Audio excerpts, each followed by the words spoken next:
요즘 그 챗 GPT 같은 AI 서비스들 있잖아요. 정말 사람처럼 글도 쓰고 뭐 대화도 술술 하고 이게 도대체 어떻게 가능한 건지 궁금해하시는 분들 정말 많으신 것 같아요. 그래서 오늘은 여러분이 보내주신 자료들, 뭐 위키백과 문서나 여러 기술 블로그 글들을 좀 보면서요. 이 놀라운 기술 뒤에 있는 핵심, 네, 바로 대형 언어 모델, LLM에 대해 좀 깊이 파고들어 볼까 합니다. LLM이 뭐고, 또 어떻게 언어를 배우는지, 그 기반 기술은 뭔지, 이런 것들을 좀 같이 살펴보려고 해요.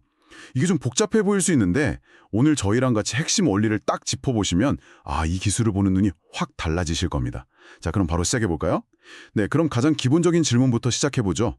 대형 언어 모델, LLM이라고 줄여서 부르는데 이게 대체 뭔가요? 자료들을 보니까 일단 대형이라는 이름처럼 규모가 어마어마하다. 뭐 이런 건 알겠는데 그 이상은 좀 막연하게 느껴지더라고요. 네, 맞습니다. 이름 그대로 정말 거대한 인공지능 모델이죠. 뭐 책이라든지 웹사이트, 뉴스 기사 같은 세상에 있는 정말 방대한 텍스트 데이터를 학습해서요.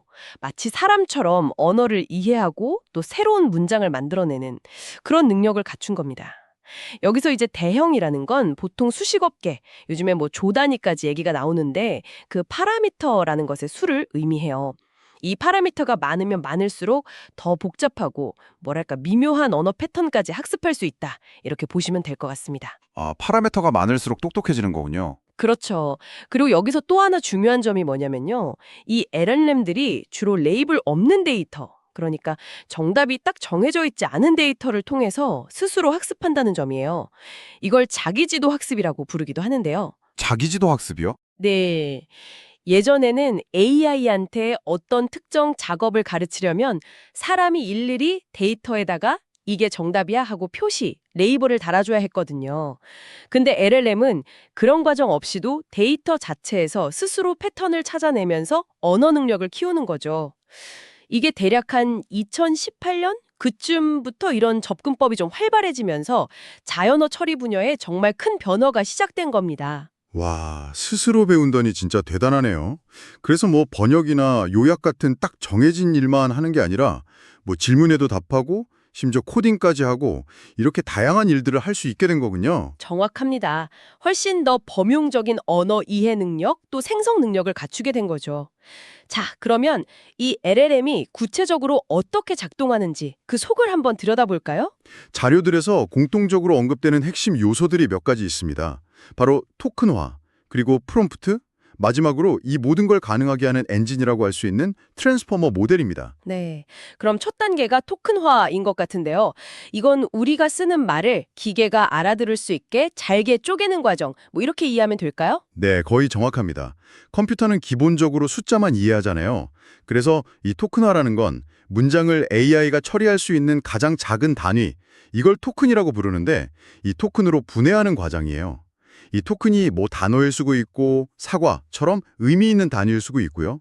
또 때로는 잉처럼 더 작은 뭐랄까 형태소나 문자 단위일 수도 있습니다. 아, 단어보다 더 작게 쪼개기도 하는군요. 네, 그렇죠.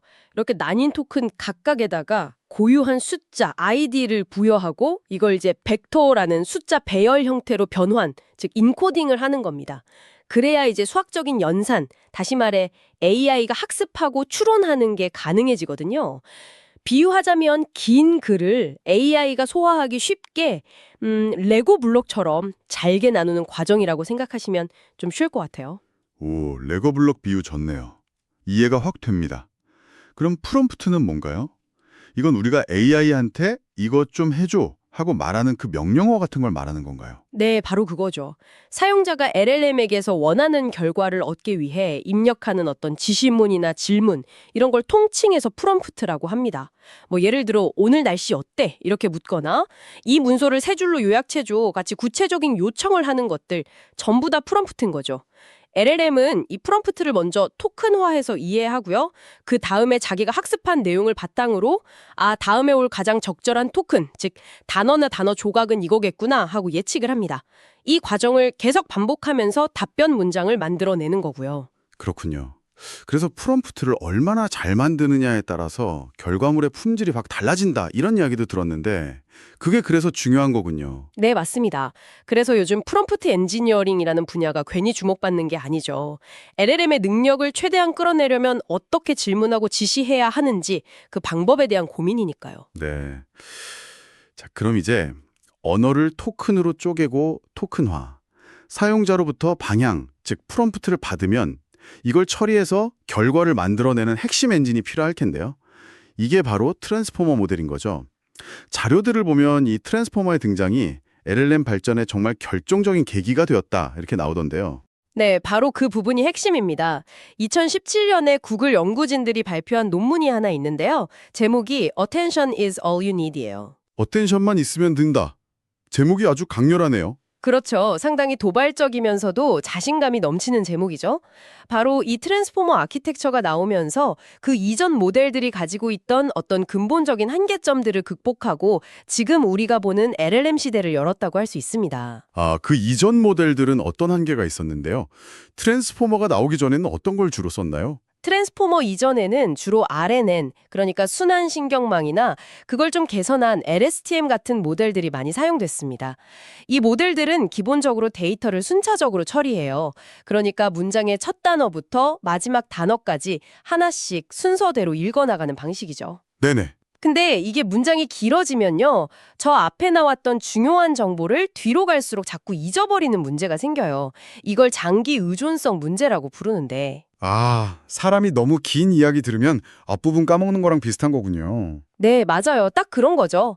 그리고 또 하나는 이 순차 처리 방식 때문에 데이터를 한 번에 병렬로 동시에 처리하기가 어려워서 학습 속도가 느리다는 단점도 있었고요. 아하, 그러니까 순서대로 처리하다 보니까 길이의 제약이 좀 있고 속도도 느렸다는 거군요. 그럼 트랜스포머는 이걸 어떻게 해결한 건가요? 그 어텐션이라는 것과 관련이 있겠네요. 그렇습니다. 트랜스포머의 핵심 혁신, 가장 중요한 아이디어는 바로 셀프 어텐션 메커니즘입니다. 이름 그대로 문장 안의 단어들이 스스로 서로에게 주의를, 어텐션을 기울이는 방식이에요. 문장 전체를 한 번에 쫙 보고 각 단어가 문맥 속에서 다른 어떤 단어들과 더 밀접하게 관련되어 있는지, 그 관련성의 정도를 계상하는 겁니다. 이걸 통해서 단어의 중요도나 문맥상의 의미를 파악하는 거죠. 어텐션이라는 게 여전히 조금 추상적으로 들리는데 예를 들어 설명해 주실 수 있을까요? 아, 네네. 아주 좋은 질문입니다. 예를 들어서 그가 강가에 도착해서 은행에 앉았다. 이런 문장이 있다고 한번 해보죠. 네. 여기서 은행이라는 단어는 우리가 아는 금융기관일 수도 있고 아니면 강둑을 의미할 수도 있잖아요. 그렇죠. 사람은 보통 강가, 앉았다 이런 주변 단어들을 보고 아, 이건 강둑이구나 하고 자연스럽게 이해하죠. 셀프 어텐션이 바로 비슷한 역할을 합니다. 은행이라는 토큰이 강가, 도착해서 알렸다 같은 주변의 다른 토큰들과 얼마나 연관성이 높은지를 수치적으로 계산하는 거예요. 그래서 만약 강가나 앉았다와의 관련성이 높게 나오면 아, 이 은행은 돈 다루는 곳이 아니라 강둑일 확률이 높구나 이렇게 판단하는 거죠. 문장 전체에 있는 단어들 사이의 관계를 동시에 고려하기 때문에 이런 문맥 파악 능력이 이전 모델들에 비해 정말 비약적으로 향상된 겁니다. 와, 진짜 신기하네요. 단순히 순서대로 쭉 읽는 게 아니라 단어들 간의 어떤 관계망 같은 걸 파악해서 의미를 추론한다. Attention is all you need라는 그 논문 제목이 이제 좀 이해가 되기 시작합니다. 그렇죠. 근데 또 보니까 멀티헤드 어텐션이라는 것도 있던데요. 이건 뭔가요? 입니다. 비유하자면 한 문장을 여러 명의 전문가가 각자 다른 측면, 예를 들어 어떤 전문가는 문법적인 관계에 좀 더 집중하고 다른 전문가는 의미적인 유사성에 더 집중하고 이런 식으로 동시에 분석하는 것과 비슷하다고 할 수 있어요. 아, 여러 각도에서 동시에 보는 거군요. 네, 이렇게 하면 단어들 사이에 더욱 복잡하고 다양한 관계들을 포착할 수 있게 되고 문장의 미묘한 뉘앙스까지 더 잘 이해할 수 있게 되는 거죠. 이게 바로 트랜스포머가 언어의 모호성을 효과적으로 처리하는 비결 중 하나라고 할 수 있습니다. 여러 관점에서 동시에 집중해서 의미를 파악한다. 야, 정말 강력한 메커니즘이네요. 그럼 이 트랜스포머 모델의 전체적인 구조는 어떻게 생겼는지도 궁금한데요. 이런 어텐션 말고 다른 부분들도 당연히 있겠죠? 네, 기본적인 구조를 좀 살펴보면요. 크게는 입력을 처리하는 부분, 이걸 인코더라고 하고요. 출력을 생성하는 부분, 디코더라고 부르는데 이렇게 나눌 수 있습니다. 물론 모델의 목적에 따라서 뭐 둘 다 쓰기도 하고 인코더만 쓰거나 디코더만 쓰기도 합니다. 벌트나 GPT처럼요. 네네. 일단 맨 처음에는 입력된 텍스트, 그러니까 토큰들을 AI가 이해할 수 있는 숫자 벡터로 바꿔주는 임베딩 과정이 필요하고요. 그리고 여기서 또 하나 중요한 게 위치 인코딩이라는 건데요. 트랜스포머는 단어들을 순서 없이 동시에 처리하잖아요. 아, 맞아요. 동시에 처리한다고 했죠? 네. 그래서 예를 들어 개는 사람을 문다와 사람은 개를 문다는 의미가 완전히 다른데 이걸 구분하려면 각 단어가 문장의 몇 번째 위치에 있는지 그 순서 정보가 필요해요. 그 위치 정보를 벡터에다가 더해주는 과정이 바로 위치 인코딩입니다. 아하, 위치 정보도 넣어줘야 하는군요. 그렇죠. 그 다음에는 이 벡터들이 여러 겹으로 쌓여 있는 트랜스포머 레이어라는 곳을 통과하게 됩니다. 각 레이어 안에는 방금 설명드린 멀티헤드 어텐션이랑 여기서 얻은 정보를 좀 더 처리하고 다음 레이어로 전달하는 순방향 신경망, 피드포워드 네트워크라는 게 한 세트로 들어있어요. 이 레이어를 여러 번 거치면서 정보가 점점 더 정교하게 처리되는 거죠.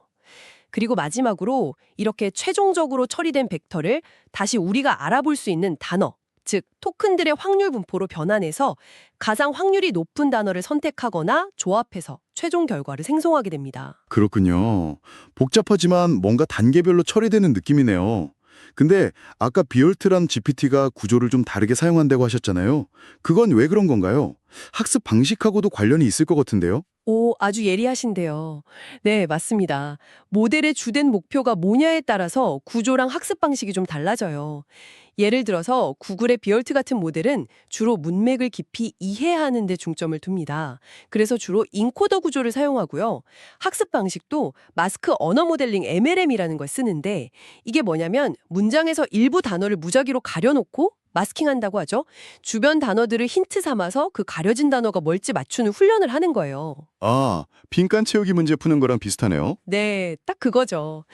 빈칸 채우기를 계속 풀면서 문맥 속에서 단어의 의미를 파악하는 능력을 키우는 겁니다. 네네. 반면에 오픈 AI의 GPT 계열 모델들은 자연스러운 텍스트를 생성하는 데 좀 더 강점이 있어요.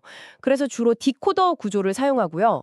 학습 방식은 자기 회귀 언어 모델링이라고 하는데 이건 이전 단어들이 주어졌을 때 그 다음에 올 가장 자연스러운 단어가 뭘지 예측하는 훈련을 반복하는 겁니다. 예를 들어 나는 오늘 아침에 라는 부분이 있으면 그 다음에는 뭐 밥을이나 커피를 같은 단어가 올 확률이 높겠죠. 이런 식으로 계속 다음 단어를 예측하면서 자연스러운 문장을 쭉 이어나가는 능력을 강화하는 거죠. 아하. 그러니까 목적에 따라서 벌트는 빈칸 채우기로 이해력을 높이고 GPT는 다음 단어 예측하기로 생성력을 높이는 거군요. 이야, 정말 흥미로운 학습 전략인데요. 그리고 이런 기본적인 학습, 이걸 사전 훈련이라고 하죠.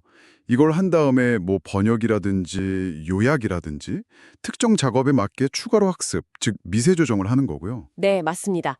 대규모 데이터로 일단 일반적인 언어 능력을 먼저 익히고 사전 훈련, 그 다음에 특정 작업에 더 잘하도록 약간의 추가 학습, 미세 조정을 거치는 게 일반적인 방식입니다. 네. 자, 그럼 이렇게 강력한 트랜스포머 기술이 나오기까지 그 과정도 좀 궁금한데요.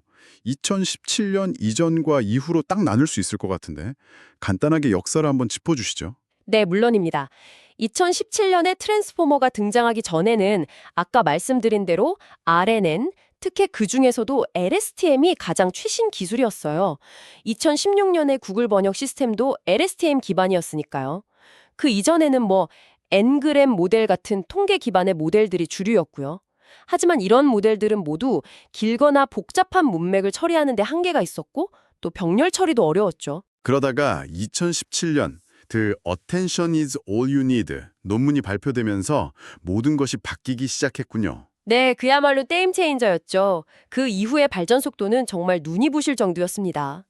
2018년에는 구글의 버트가 등장해서 당시 존재하던 수많은 자연어 처리 벤치마크에서 최고 성능 기록을 거의 다 갈아치우면서 엄청난 센세이션을 일으켰고요. 같은 해에 오픈 AI에서 GPT-1도 나왔습니다. 그리고 2019년에 나온 GPT-2는 성능이 너무 강력해서 이게 악용될 수 있다는 우려 때문에 초기에는 모델 전체를 공개하지 않고 일부만 공개했을 정도였죠. 아, 너무 뛰어나서 오히려 걱정했을 정도군요. 네. 그러다 2020년에 GPT-3가 나왔는데 이건 파라미터 수를 1750억 개까지 대폭 늘리고 API 형태로 공개하면서 개발자들이 LLM 기술을 직접 활용할 수 있는 시대를 열었다고 평가받습니다. 그리고 정말 결정적으로 2022년 말에 챗 GPT가 등장했을 때는 정말 충격적이었죠. 와, AI가 이렇게까지 발전했구나 하고 다들 느꼈으니까요. 네, 맞아요. 챗 GPT는 GPT 3.5 모델을 기반으로 해서 누구나 쉽게 대화하듯이 사용할 수 있는 인터페이스를 입힌 거잖아요. 이게 LLM의 성능을 대중들이 직접 체감하게 만들면서 AI 붐을 일으킨 기폭제가 됐습니다. 그리고 작년 2023년에는 이미지까지 이해하는 멀티모달 능력을 갖춘 GPT-4가 등장하면서 또 한 번 세상을 놀라게 했죠. 성능이 워낙 뛰어나서 성배, 홀리 그레일이라는 표현까지 나올 정도였습니다. 와, 정말 숨갑게 발전해 왔네요. 근데 GPT 시리즈만 있는 건 아니죠? 다른 많은 모델들도 경쟁하고 있다고요. 그리고 오픈소스 움직임도 활발하다고 들었어요. 그렇습니다. 요즘은 경쟁이 정말 치열하죠. 메타의 LMA라든지 프랑스 스타트업 미스트럴 AI의 모델처럼 아주 강력한 오픈소스 LMM들이 계속 등장하면서 연구개발 생태계가 더 활발해지고 있습니다. 누구나 모델을 가져다가 쓰고 개선할 수 있게 되니까 기술 발전 속도가 더 빨라지는 측면도 있고요. 아, 오픈소스가 기여하는 바가 크군요. 네, 물론 구글의 제미나나 엔스로픽의 클로드 같은 비공개 상용 모델들도 정말 치열하게 경쟁하면서 성능을 계속 끌어올리고 있고요. 또 최근에는 중국 등 다른 국가에서도 굉장히 강력한 자체 모델들을 속속 내놓고 있습니다. 기술 경쟁도 치열하고 또 오픈소스 생태계도 함께 발전하면서 LLM 기술이 정말 빠르게 진화하고 있는 것 같습니다. 현재는 주로 어떤 방향으로 나아가고 있다고 볼 수 있을까요? 아직까지는 트랜스포머 아키텍처가 대세이긴 합니다만 만바 같은 좀 새로운 구조의 모델들도 연구되면서 효율성과 성능을 더 개선하려는 시도들이 이루어지고 있습니다. 그리고 또 하나의 분명한 큰 흐름은 텍스트만 처리하는 것을 넘어서 이미지, 오디오, 비디오 같은 다양한 종류의 데이터를 함께 이해하고 처리하는 소위 대형 멀티모달 모델, LMM으로 나아가는 추세입니다. 네. 자, 그러면 이렇게 복잡하고 또 빠르게 발전하고 있는 LLM 기술, 이게 우리 실생활과는 구체적으로 어떤 관련이 있을까요? 왜 우리가 계속해서 이 기술에 주목해야 하는 걸까요? 사실 LMM 기술은 이미 우리 삶 곳곳에 꽤 깊숙이 스며들어 있습니다. 가장 직접적으로 느끼시는 건 역시 챗봇 서비스일 텐데요. 정보를 찾거나 글 쓰는 걸 도와주거나 아이디어를 구상하는 등 활용 범위가 정말 넓죠. 네, 저도 많이 쓰고 있어요. 그렇죠. 그리고 또 구글 번역이나 퍼파고 같은 기계 번역 서비스의 품질이 예전에 비해 정말 놀랍도록 좋아졌잖아요. 이것도 LLM 기술 덕분입니다. 예전에 그 어색한 번역투가 정말 많이 사라졌죠. 아, 맞아요. 번역 품질은 정말 체감될 정도로 좋아졌어요. 그 외에는 또 어떤 것들이 있을까요? 우리가 이메일을 쓸 때 다음 단어를 추천해 주거나 문법 오류를 잡아주는 기능들 있죠. 그런 것들. 또 긴 기사나 보고서를 몇 줄로 짧게 요약해주는 서비스. 그리고 고객센터에 전화하거나 웹사이트에서 문의할 때 만나는 자동응답 챗봇들. 심지어 우리가 유튜브나 넷플릭스에서 영상을 추천받는 시스템의 일부에도 LLM이나 그와 관련된 기술들이 활용되고 있습니다. 아, 추천 시스템에도요? 네, 검색 엔진 역시 LLM을 이용해서 사용자의 질문 의도를 더 정확하게 파악하고 최적의 검색 결과를 보여주려고 계속 노력하고 있고요. 개발자분들은 코드 작성이나 오류 수정에 도움을 받기도 하고요. 정말 다양합니다. 와, 정말 많네요. 생각보다 훨씬 더 많은 곳에 쓰이고 있었군요. 근데 단순히 이런 언어 관련 작업뿐만 아니라 더 넓은 영역으로 확장되고 있다는 이야기도 아까 하셨는데 그게 참 인상 깊었어요. 네, 맞습니다. LLM의 잠재력은 단순히 언어 처리에만 머무르지 않습니다. 예를 들어서 로봇에게 자연어로 저기 있는 빨간색 컵 좀 가져와 줄래? 같이 복잡한 작업을 지시하면 로봇이 이걸 알아듣고 수행하게 하는 연구들이 진행 중이고요. 소프트웨어 개발 과정 자체를 상당 부분 자동화하려는 시도들도 있습니다. 오, 네, 그리고 아까 잠깐 언급됐던 달리나 소라처럼 텍스트 설명만 입력하면 정말 놀라운 수준의 이미지나 비디오를 뚝딱 만들어내는 생성 AI 도구들, 이것들도 사실 LLM의 아이디어를 기반으로 하고 있는 거죠. 더 나아가서는 신약 개발이나 새로운 소재를 찾는 재료과학 분야, 또 단백질 구조를 예측하는 연구, 알파폴드 같은 처럼 과학 연구 분야에서도 활용되고 있어요. 복잡한 데이터 속에서 어떤 패턴을 찾아내고 예측하는데 LLM이 도움을 주면서 중요한 돌파구를 마련해주고 있습니다. 그러니까 LLM은 단순히 언어 모델이라는 이름을 넘어서서 다양한 분야의 문제를 해결할 수 있는 뭐랄까 범용적인 추론 엔진으로서의 가능성을 보여주고 있는 거죠. 와, 범용 추론 엔진이라 정말 흥미로운 관점이네요. 자, 오늘 저희는 대형 언어 모델, LLM의 기본 개념부터 시작해서요. 언어를 이해하는 방식, 토큰화, 프롬프트, 그리고 그 핵심 엔진인 트랜스포머와 놀라운 어텐션 메커니즘, 또 숨가쁘게 달려온 발전의 역사와 우리 삶에 미치는 영향까지 정말 깊이 있게 한번 파고 들어갔습니다. 이 기술이 우리가 정보를 얻고 소통하고 기술을 활용하는 방식을 근본적으로 바꾸고 있다는 것은 정말 분명해 보이는데요. 여러분은 오늘 저희 이야기를 들으시면서 어떤 생각이 드셨나요? 네, 오늘 나눈 이야기들을 바탕으로 해서요. 여러분이 앞으로 펼쳐질 미래를 상상해보는 데 도움이 될 만한 질문을 하나 던져볼까 합니다. LLM은 아시다시피 점점 더 커지고 강력해지고 있습니다. 그런데 그만큼 모델을 훈련하고 또 운영하는데 어마어마한 계산 능력과 에너지가 필요하다는 문제점도 동시에 가지고 있죠. 아, 그렇죠. 환경 문제나 비용 문제도 계속 제기되고 있고요. 네, 맞습니다. 그래서 최근에는 모델의 성능은 최대한 유지하면서도 어떻게든 더 가볍고 더 빠르게 만들려는 연구들, 예를 들면 플래시 어텐션이라든지 KV 캐싱, MQA 같은 이런 효율화 기술들이 아주 중요하게 다루어지고 있습니다. 자, 그렇다면 과연 이러한 효율성을 높이려는 노력들이 앞으로 LLM 기술의 미래를 어떻게 바꿔놓을까요? 이런 노력 덕분에 더 많은 사람들이 이 강력한 기술에 더 쉽게 접근할 수 있게 될까요? 아니면 효율성을 높이는 과정에서 또 다른 어떤 기술적인 장벽이 만들어지게 될까요? 어쩌면 이 효율성 경쟁이 우리가 아직 보지 못한 차세대 LLM 아키텍처의 등장을 앞당기는 촉매제가 될지도 모릅니다.